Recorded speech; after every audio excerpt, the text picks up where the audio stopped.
Mister Sunil Mishra, आप फिर से हमेशा की तरह लास्ट आए हैं और अगर ऐसे ही चलता रहा तो तुम अपने और अपने माँ बाप के नाम के साथ इस कॉलेज का भी नाम डुबाओगे। स्पोर्ट्स कोटा में एडमिशन ले लेते हैं और पढ़ना लिखना कुछ आता नहीं। पढ़ा लिखा करो, ये सिर्फ खेलने कूदने से कुछ नहीं होगा। प्रोफेसर प्रभाकर क्लास में आते ही सुनील को फटकार लगाते हैं। सुनील धनबाद में रहता था और वहीं के दीनदयाल यूनिवर्सिटी में बीकॉम कर रहा था। वो भी 3rd ईयर में था। किसी न किसी तरह वो खिंचा कर यहाँ तक पहुँचा था, वरना जैसा वो पढ़ाई में था वैसे तो वो 1st ईयर में ही कॉलेज से बाहर हो जाता। भले ही वो पढ़ाई लिखाई में कमज़ोर था पर स्पोर्ट्स में बहुत अच्छा था, पर आनंद से ज़्यादा नहीं।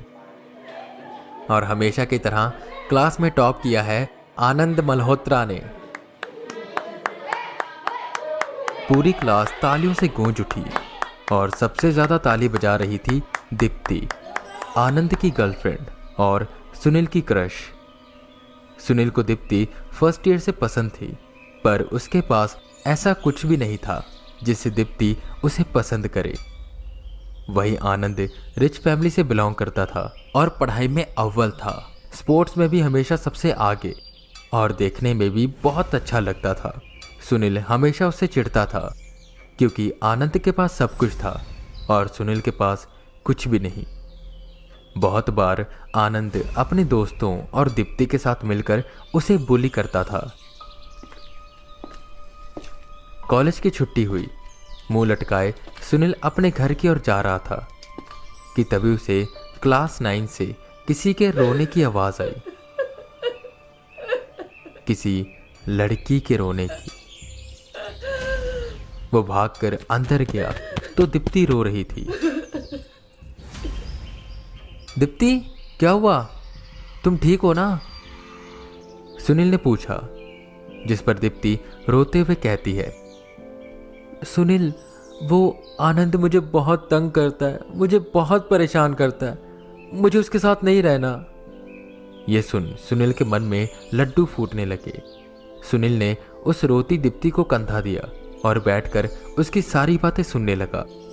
मौका देख सुनील ने कहा, दीप्ति, आनंद है ही ऐसा, 1 नंबर का घमंडी है। बस उसे अपने पैसों का घमंड है। तुम्हें उसके साथ रहना ही नहीं चाहिए। तुम उसे छोड़ दो। मैं हूं ना तुम्हारे साथ, मैं हमेशा तुम्हारे साथ रहूंगा। दीप्ति ने उसे देखा और पूछा, सच में सुनील, पर क्या तुम मुझे प्यार करते हो? हाँ दीप्ति, मैं तुमसे बहुत ज्यादा प्यार करता हूं, सुनील बोला, जिस पर दीप्ति उठी और उसने सुनील को हग कर लिया, जिस पर सुनील को ऐसा लगा कि उसके सारे सपने सच हो गए। सुनील, मैं तुम्हें कुछ दूं? सुनील ने हाँ में सिर हिलाया। पर सुनो, उसके लिए ना तुम्हें अपनी आंखें बंद करनी होगी, शर्माते हुए दीप्ति ने कहा, जिस पर सुनील ने अपनी आंखें बंद करी। सुनील मन ही मन सोच रहा था कि ना जाने दीप्ति उसे क्या देगी कि तभी जोर से सुनील के मुंह पर आनंद ने केक मारा। अबे दीप्ति के नए बॉयफ्रेंड, ये ले सेलिब्रेशन केक, हंसते हुए आनंद ने कहा, जिस पर उसके बाकी दोस्त भी आ गए, जिन्होंने हाथ में फोन पकड़े हुए थे और वो सब सुनील की वीडियो बना रहे थे। बेवकूफ, आज अप्रैल फूल है और हमने तेरा अप्रैल फूल बनाया। तुझे इतना भी नहीं पता? तू सच में गधा 1 नंबर का। हाँ दीप्ति, मैं तुम्हें बहुत प्यार करता हूँ। अबे शक्ल देखी अपनी, चल दफा हो इधर से, सुनील को धक्का देते हुए आनंद ने कहा। सुनील उस रूम से रोते हुए बाहर निकला। वो रोते सिसकते अपने घर की ओर जा रहा था। वो रास्ते में भगवान को कोस रहा था कि उन्होंने उसे ऐसा क्यों बनाया। उसे कुछ भी नहीं दिया, न उसके पास पैसे हैं, बुद्धि है, न शक्ल है, और इतनी बेइज्जती होने के बाद अब वो कैसे जिंदा रह सकता है? वो मन ही मन सोच रहा था। उसके मन से जीने की तमन्ना खत्म होने लगी। वो सीधा कॉलेज से अपने घर ना जाकर रेलवे ट्रैक पर पहुंचा। ट्रेन के हॉर्न की उसे आवाज आई। सुनील की आंखों से आंसू जमीन पर गिरने लगे। उसे जिंदा रहने की अब कोई इच्छा नहीं थी, वो बस मरना चाहता था। सुनील ट्रैक के बीचों बीच आ गया। उसके ठीक सामने से एक ट्रेन आ रही थी। आसपास का इलाका ज्यादा शहरी नहीं था। एक तरफ मैदान था तो दूसरी तरफ आर्मी का कुछ एरिया, जिस वजह से वहां पर कोई भी नहीं था। ट्रेन बार बार हॉर्न मार रही थी और आंखें बंद किए सुनील बस वहीं खड़ा था। ट्रेन उसके बिल्कुल पास आ गई। वो बस उससे टकराने ही वाली थी कि तभी एक काले रंग का साया आया और सुनील को उड़ाकर साइड में ले गया।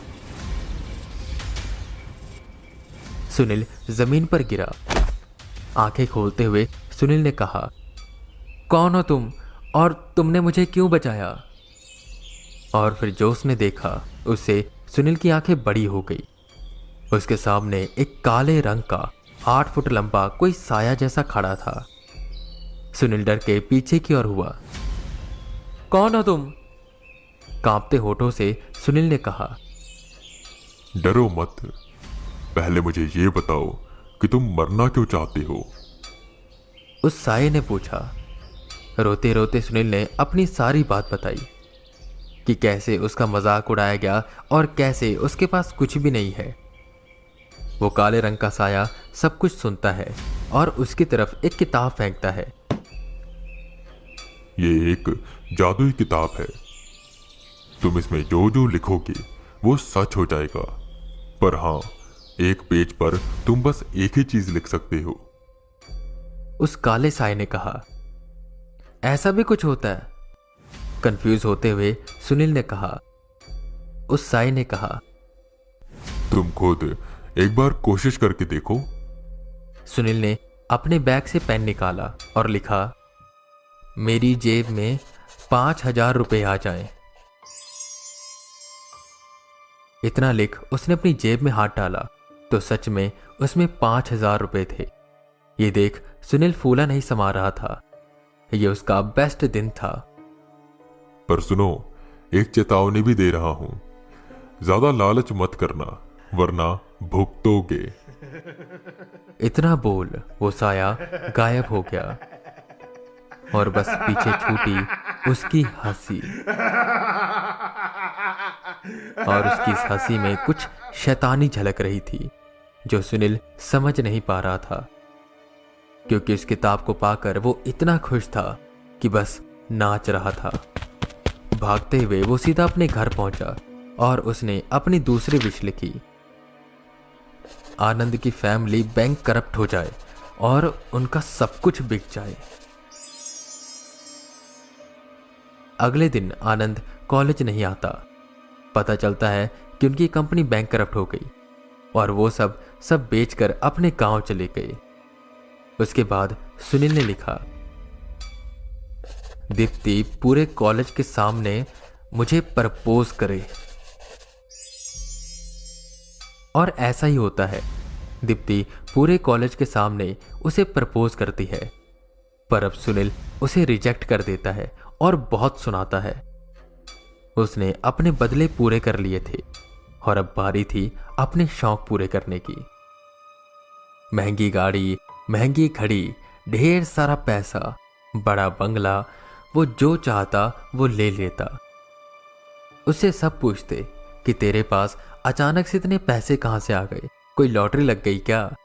जिस पर हमेशा सुनील कहता, कुछ नहीं, बस मैंने कंपनी के बहुत सारे शेयर लिए थे और अब वो कंपनी करोड़ों कमा रही है, तो बस। पर असलियत बस वही जानता था। अब जो सुनील चाहता उसे मिल जाता। महंगी से महंगी गाड़ी, महंगी से महंगे फोन, लग्जीरियस घर और अपने निजी शौक भी वो खूब पूरे कर रहा था। दिन ब दिन उसकी इच्छाएं बढ़ती जा रही थी और वो पेज पर पेज भरते जा रहा था। उसकी किताब लगभग भर चुकी थी और अब सुनील अपने सपनों की जिंदगी जी रहा था। वो बैठा आराम से फोन चला रहा था कि तभी उसने एक चीज देखी। मार्केट में न्यू गाड़ी आई है, कितने की है ये? बस 25 करोड़ की, अभी ले लेता हूं। उसने बगल से वही किताब उठाई और अपनी विश लिखने लगा। और जैसे ही वो विश लिखकर हटा कि वो पूरा कागज फिर से कोरा हो गया, बिल्कुल पहले जैसा। उसने फिर से विश लिखी, पर वो कागज फिर से कोरा हो गया। वो उस किताब का आखिरी पन्ना था। एक और बार उसने लिखा कि इतनी देर में वो काला साया एकदम से उसके सामने आ गया और हंसने लगा। तुम्हें क्या लगता है मैं तुम्हें ये किताब ऐसे ही दे दूंगा? हंसते हुए वो साया बोला। मतलब? सुनील बिल्कुल हैरान था। मतलब इस आखिरी पन्ने पर मैं अपनी इच्छा लिखूंगा। कहा था ना, लालच मत करना। पर खैर, मुझे पता ही था तुम लालची हो, इसलिए मैंने ये किताब तुम्हें दी। और इंसान होते ही ऐसे हैं, लालची। उनके पास जो भी हो, जितना भी हो, वो कभी उससे संतुष्ट नहीं होते। उन्हें और चाहिए और। अगर यहीं पर तुम बस इसके कुछ पन्नों का इस्तेमाल करते और बस अपनी जरूरत भर पूरी कर लेते, तो शायद ये दिन कभी ना आता। पर मुझे पता था, इंसान कुछ भी कर सकता है, पर अपनी लालच नहीं छोड़ सकता। और उसी लालच का फल अब तुम भोगोगे। उस साये ने वो किताब ली। सुनील कुछ समझ नहीं पा रहा था, वो बस डर रहा था। उस काले साये ने उस आखिरी पन्ने पर अपनी विश लिखी और सुनील के पास जो भी था वो गायब हो गया। वो दोनों उसी ट्रैक के पास पहुंचे और फिर वो साया सुनील का और सुनील उस साया का रूप ले लेता है। ये क्या हुआ मेरे साथ? सुनील बोला। अब से मैं तुम्हारी जिंदगी जीऊंगा और तुम ये लो किताब, ढूंढो अपने जैसा कोई लालची और फंसाओ उसे। वो काला साया अब सुनील के रूप में था और वो हंसते हुए वहां से चला गया। अब वो काला साया यानी कि सुनील किसी और के आने का इंतजार करने लगा कि कोई और आए जो उसकी तरह लालची हो और उसे वो लालच के जाल में फंसा पाए।